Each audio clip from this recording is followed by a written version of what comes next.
So, magandang gabi mga kajak, no. Ito po mga kaalaman lang, no, mga tips lang patungkol sa automatic transmission. So, meron tayong sinerbisan sa tinatawag na Rizal, no. Dito ay Nissan Patrol. So, ayun na yung mga kajak. Syempre, minsan pinapacheck ng mga customer natin yung kanilang transmission at siyempre, iniisip din na baka sakali na makatipid sila, baka ito lang yung mga problema. So, bigyan ko kayo ng mga tips mga kajak patungkol sa automatic transmission natin. Ito yung mga kadalasan na nangyayari po sa automatic transmission.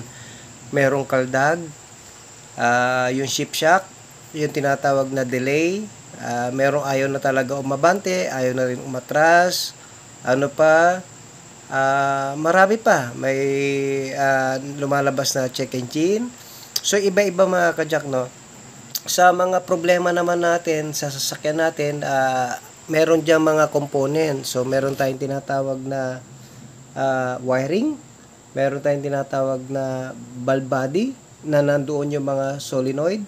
At meron tinatawag na mga plate, mga clutch, at meron tinatawag na mga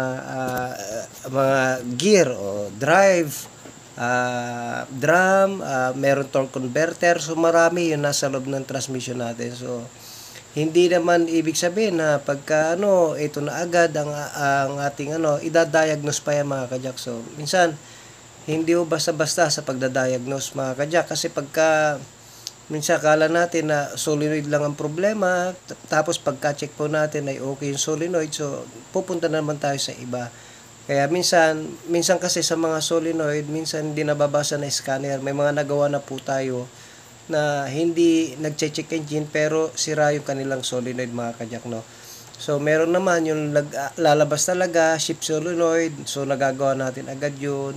Pero pagka may mga time na mga kajak na ito ay merong problema na talaga sa tinatawag na transmission sa internal, kaya ang tawag natin doon ay internal leak, no. So merong mga o-ring doon na matitigas na, malulutong na, and then hindi niya na kayang pigilan yung fluid, talagang lumulusot na, kaya nagkakaroon din ng kaldag, nagkakaroon din ng delay shifting. Kaya pagka minsan may type na upon starting ganun, ayaw agad umabante o matagal, talagang kailangan pa initin pa kasi yung mga o-ring niya mga kajak ay matitigas na, so kailangan palambutin muna uli para pagka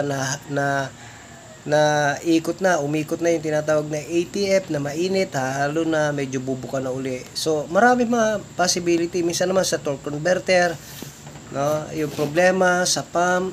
So marami yan mga kajak. Pero yung mga basic muna, dito lang tayo sa mga basic, sa bandang solenoid, valve body, ATF fluid, ATF filter, no, bago tayo pupunta ng internal, and then wiring. So, yung mga tips mga kajak, kung ano yung nagiging problema ng mga sasakyan natin pagka automatic transmission. Ang sasakyan natin, nandyan yung wiring, nandyan yung tinatawag na kaldag, delay na shifting, so ano pa, shift shock, marami. At iba-ibang nararasan ng ating automatic transmission. So check muna tayo sa basic, and then nire-recomendahan natin yung ating mga customer kung ano na ba talaga ang problema ng kanilang automatic transmission. So ito mga kasama natin, nag-service sila at nag-check naman. So far okay na yung mga solenoid, kaya nag-recommenda lang po tayo sa may-ari na talagang internal leak na po yung problema. At okay naman yung mga wiring. So panoorin nyo ito mga kajak. At sa pagbababa ng tinatawag na ATF, napakahalaga na kailangan po natin ibaba ang oil pan para sigurado malinis. Yon mga kajak, dito tayo ngayon sa Montalban, no? Service tayo ni Nissan Patrol. Baba tayo ng ATF. Ito yung sa ilalim niya.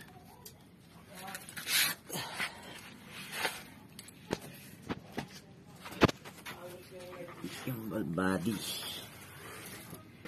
Yan yung kanyang valve body. So pagbaba na tayo, binuksan natin, linis natin yan, pati yung mga solenoid, linisan natin yung solenoid.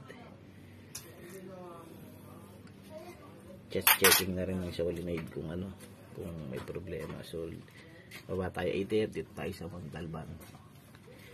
Tapos cleaning lang tayo ng mga brakes.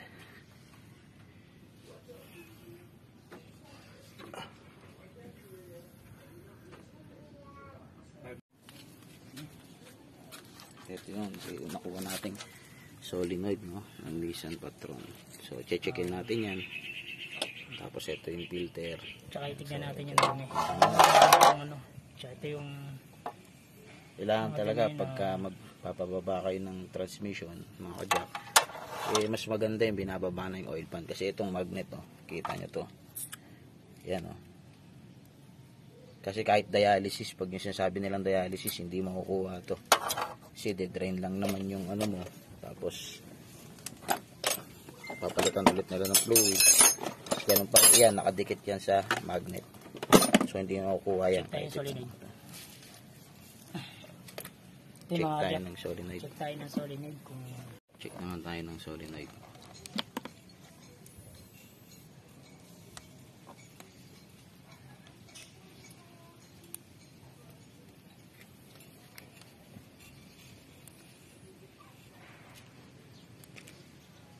ganun. Ibang isa. Nawala? Nawala. Yung baterya yan.